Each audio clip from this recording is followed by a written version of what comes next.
Hey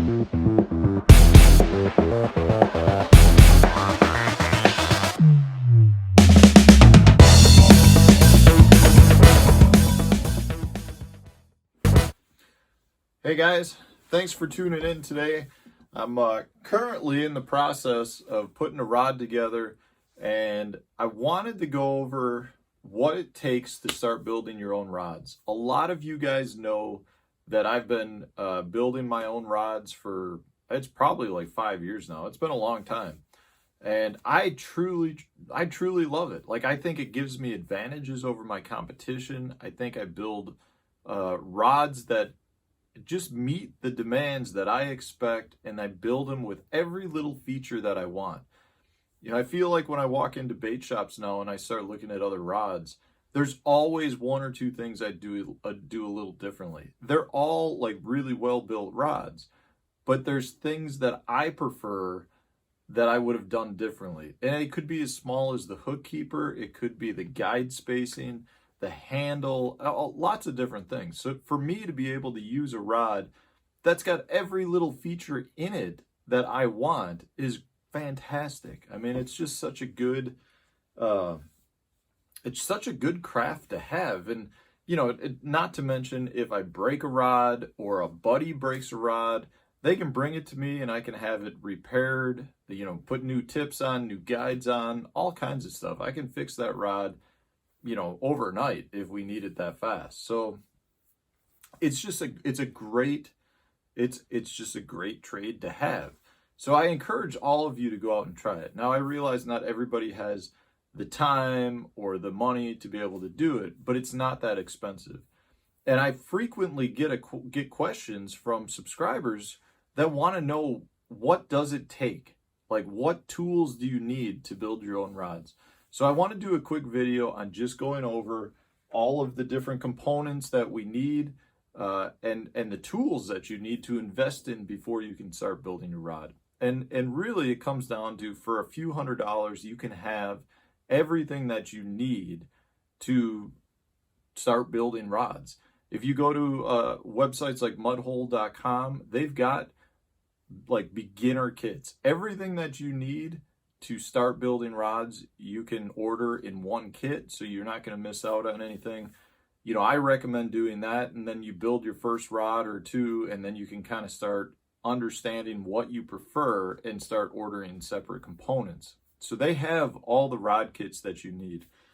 And I get everything that I need off of Mudhole. You know, they've got their rod blanks that they carry. Well, they have all different brands. MHX is kind of their brand, and I love the MHX blanks.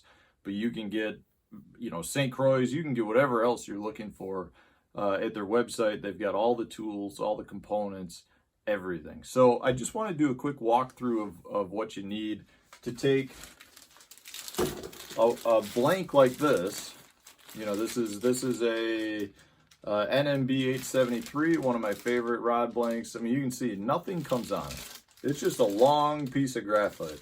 So you have to put everything else onto that in order to make it work. So what tools do you need? One of the first ones, this is a spine finder. Do you absolutely need to find the spine of a rod? No, you do not need to do that to get the rod to work. But to have the peak performance out of the rod, you should put your blank in a spine finder to find specifically where the spine of the rod is, so that when you're fighting a fish, the rod's not going to want to twist. It's just going to bend the correct way. If you don't put the guides, if you don't know where the spine is, where you put your guides could result in the rod twisting, which will lead to, you know, the rod not performing to its peak performance. So I recommend getting a spine finder.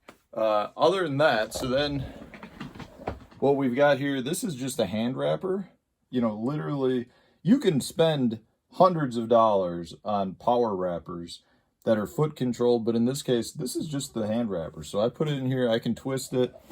You can put your different threads in here, and you know, this is all you need to put threads on your guides. You also will need some sort of drying device like this. This is just a single. I do have a triple one sitting up here that I can turn on individually because I will be doing, lots of times I'll do multiple rods at once. I do think when you're building rods, a lot of times it's easiest, if you know you're going to make 3 or 4 rods, it's easiest to kind of do them all in steps together. So put the handles on, put threads on, then put your thread epoxy over the top, and then dry 3 at a time versus doing 1 at a time. But you know, you can get your hand wrapper, your drying device. You know, it comes with the extra stands. All of that, for the most part, comes in a kit. Then what you're looking at here, so you're going to want some rod epoxies. These are for your guides. These are the clear coats. That's a 2-part. This is another 2-part. This is the glue that you'll use on your handles and on your, yeah, pretty much on your handles and your butt grips. And then the last thing that you'll really need is a bunch of alcohol rub, just to kind of be able to clean up all the additional glue and the epoxies. Other than that, you're just talking about rod components. You know, and rod components, I've got a whole kit here. And again, you can buy kits if you want to do kits. You can buy entire guide trains. So, you know, you pick out what rod you're building and say, okay, now I want this guide train, and they'll give you 9 or 10 guides that'll all run in a row.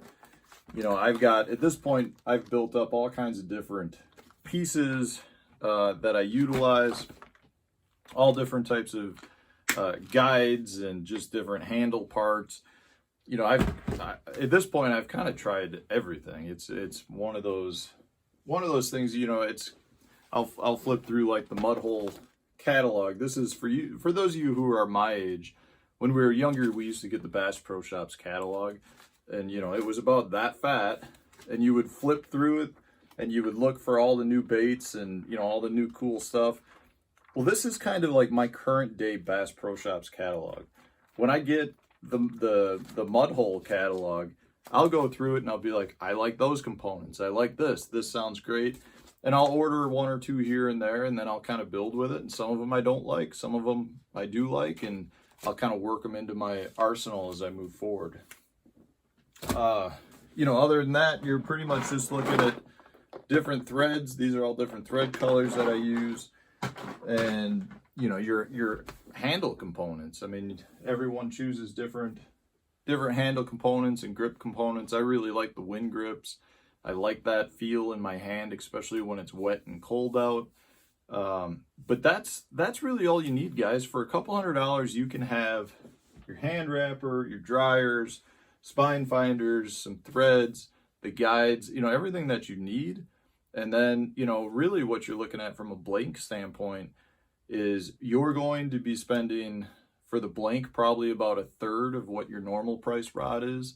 And you're going to be able to build the rod as a whole for about half of what you would buy them for in the store.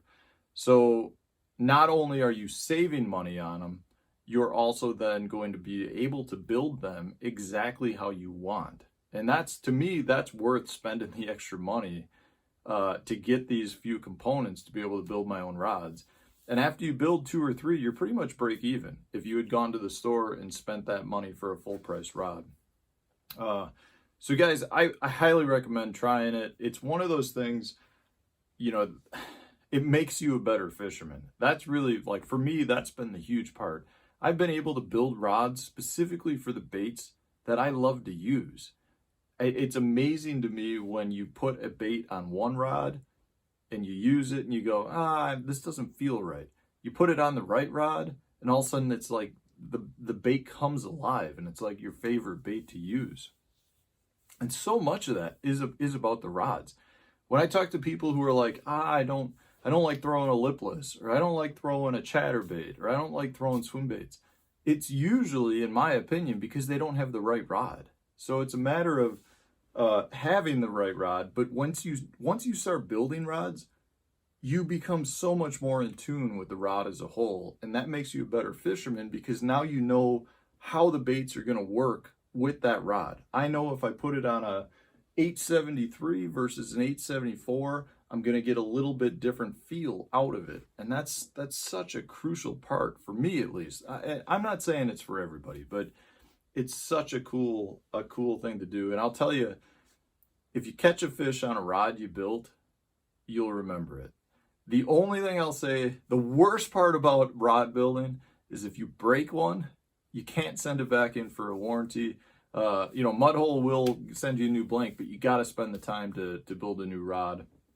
And it really doesn't take that long either. It's, for me, I can sit down and have a rod built and from top to bottom in about an hour and a half. And then I usually like to let my rod sit for a day before they finally are cured, make sure that everything is dried on it. But, in an hour and a half, I can sit down and have the whole thing threaded up, handles on, everything glued on. Usually, actually, probably a little bit less than that, but I feel like when I like to sit down and do like 3-4 guides at a time, and then go do whatever, come back and do a few more. But guys, check it out. If you're sitting there thinking this is something you might be interested in, give it a try. Go to mudhole.com. They've got so many tutorials. They've got so many videos that are helpful for you that, they'll be able to answer any of the questions that you have. And once you watch some of those, you'll see it's not that difficult. It really isn't that difficult. It's just a matter of knowing what the steps are. And once you know those steps, you can fly through a rod really in very little time. So I hope this was helpful, guys. I hope this helps. A bunch of you have reached out to me and asked me about this. I hope this was helpful. If you guys still have questions, please leave them in the comments section and I will, get into them in more detail. But yeah, guys, this is what it entails. It's not that hard. So thanks for watching. Hit the subscribe button if you haven't done so already. And new videos coming out every day.